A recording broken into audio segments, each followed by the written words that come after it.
Chapter 12, The Green Death. It is one thing to approach a primeval nightmare when you are part of a crowd of 400 people. It is quite another to do so on your own. Hiccup had to force himself to put one foot in front of the other. Stoic offered to send a guard of his finest soldiers, but Hiccup preferred to go alone. Less chance of anybody doing anything heroic and stupid, he said.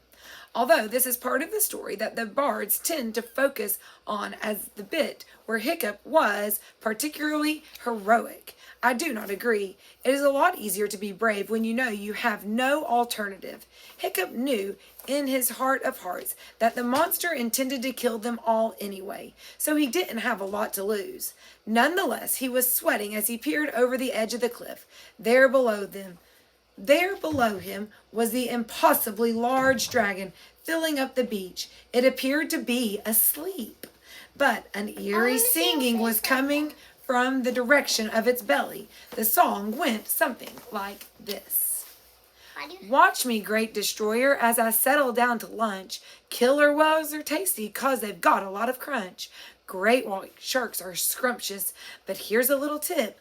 Those teeny weeny pointy teeth can give a nasty nip. How odd, thought Hiccup. How can he be singing with his mouth shut? Hiccup nearly jumped clear out of his leggings when the dragon opened both of his crocodile eyes and spoke directly to him. Why so odd, said the dragon, who appeared to be amused. A dragon with his eyes shut is not necessarily asleep. So it follows that a dragon with his mouth shut is not necessarily singing. All is not what it seems. That noise you hear is not me at all. That, my hero, is the sound of a singing supper. A singing supper, echoed Hiccup, quickly remembering that you should never ever look into the eyes of a large, malevolent dragon like this one. He fixed his gaze firmly on one of the dragon's talons and said, "This was a mistake." As Hiccup suddenly realized that the dragon was holding a herd of pathetically bleeding sheep captive under one massive claw, he pretended to allow one of them to escape, let the poor animal practically reach the safety of the rocks, then picked it up by its wool with a delicate pincher movement and tossed it way, way, way up into the air. This was a trick Hiccup had often done himself, but with blackberries. Now the dragon threw his great herd, and the woolly speck fell down into the terrible jaws, which he closed behind it with a mighty crash. There was a horrible sound of crunching as he chewed and swallowed the unfortunate sheep. The dragon saw Hiccup watching him in fascinated horror, and he brought his ridiculously enormous head down closer to the boy. Hiccup nearly passed out as his offensive dragon breath poured out in a disgusting yellow-green vapor.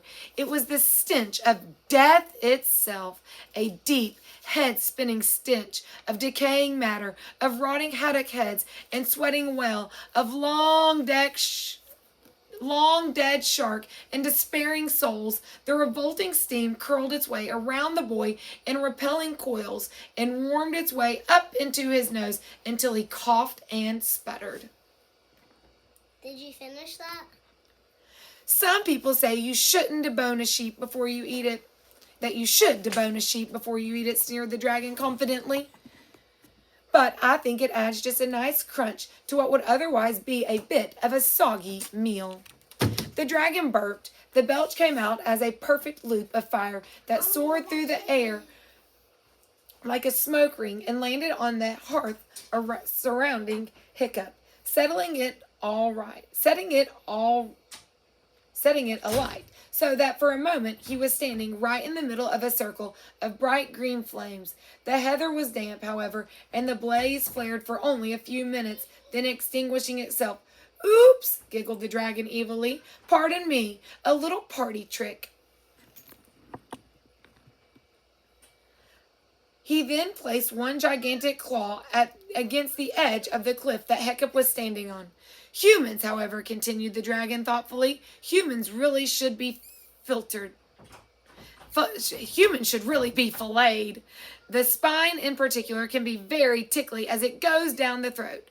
As the dragon spoke, he extended his claws, the talons slowly emerging from the thick stumps of his fingers and rising up until they resembled nothing more than the gigantic razors, 6 feet wide and 20 feet long, with points on the end of his like a surgeon's scalpel. Removing the human backbone is a delicate job, hissed the dragon nastily, but one that I am particularly good at. A small incision in the back of the neck, he gestured at Hiccup's neck, a swift stroke downward, then flick it out. It's practically painlessly for me. The dragon's eyes lit up with the purest pleasure. Hiccup was thinking very fast indeed. There is nothing like staring death in the face for speeding up your thoughts. What did he know about dragons that would work against an invincible monster like this one? He could see the dragon motivation page had written in his mind's eye. Gratitude. Dragons are never grateful. Fear. Clearly hopeless. Greed. Not a good idea to appeal to it at any particular point in time. Vanity and revenge could be useful, but he couldn't quite think how. That left jokes and riddling talk. This dragon looked a bit exalted for jokes, but from his manner of talking, he clearly fancied himself as a bit of philosopher. Maybe Hiccup could buy himself some time if he engaged him in a riddling conversation. I've heard of singing for your supper, he said, but what's a singing supper? A good question, said the dragon, in surprise. An excellent question, in fact. He drew back his claws and Hiccup sighed with relief. It's a long time since the supper has shown such intelligence.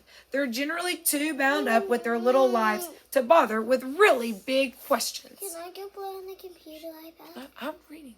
Now, let me think, said the dragon. And as he thought, he forked a protesting sheep on the end of his talon, then chewed on it reflectively. Hiccup was sorry for the sheep, but deeply grateful that it wasn't him disappearing down the ravenous reptilian gullet. How shall I put it to a brain so much smaller and less clever than mine? The thing is, we are all, in a sense, supper. Walking, talking, breathing suppers. That's what we are. Take you, for instance. You are about to be eaten up by me. So that makes you supper. That's obvious. But even a murderous carnivore like myself will be a supper for worms one day.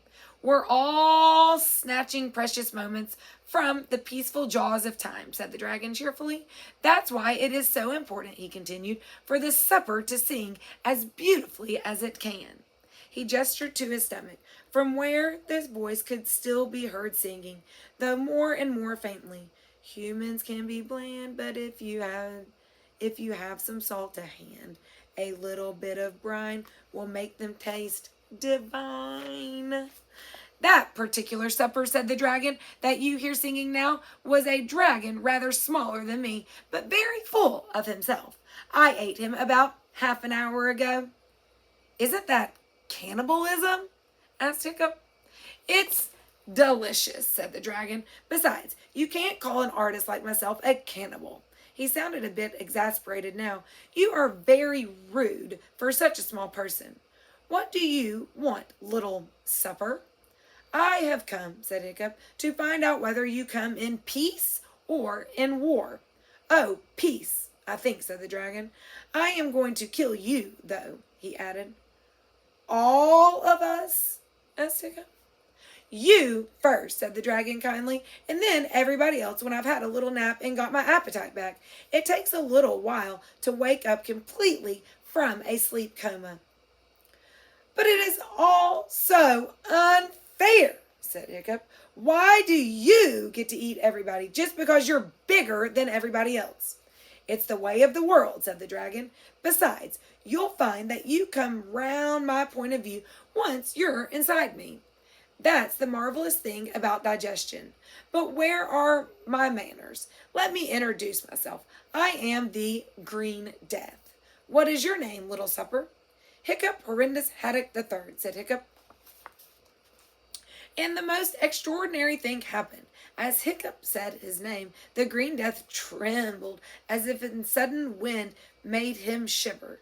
Neither the Green Death nor Hiccup noticed. Said the Green Death. I'm sure I've heard that name somewhere before, but it's rather a mouthful, so I shall just call you Little Supper. Now, Little Supper, before I eat you, tell me your problem. My problem? asked Hiccup. That's right, said the dragon. Your why can't I be more like my father problem. Your it's so hard to be a hero problem. Your Snoutlock would make a better chief than me problem.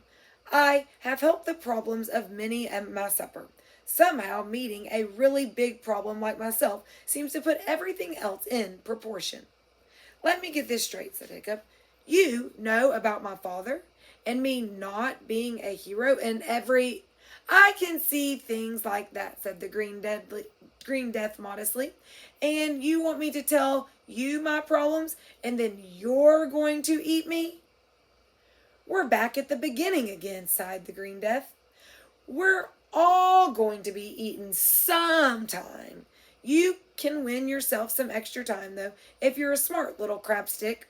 A few scraps from the burning, the Green Death yawned. I'm suddenly rather tired, he said. You are a clever little crabstick. You've kept me talking for ages. And the dragon yawned again. I'm too tired to eat you right now. You'll have to come back in a couple of hours, and I'll tell you how to deal with your problem then. I have a feeling I can help you. And the terrible monster really did fall asleep this time and snored most heavily. His great claws relaxed and fell open, and the remaining sheep, their woolly sides trembling with terror, scrambled over the tops of the terrible talons and bolted up the cliff path. Hiccup stood watching the dragon thoughtfully for a second. Then he trudged slowly back through the heather toward the village. Everybody cheered when he walked through the gates. He was carried shoulder high and set down in front of his father. Well, son, said Stoic, does the beast come in peace or in war? He says he comes in peace, said Hiccup. There were huge hurrahs and heavy stamping of feet. Hiccup held his hand for silence. He's still going to kill us, though.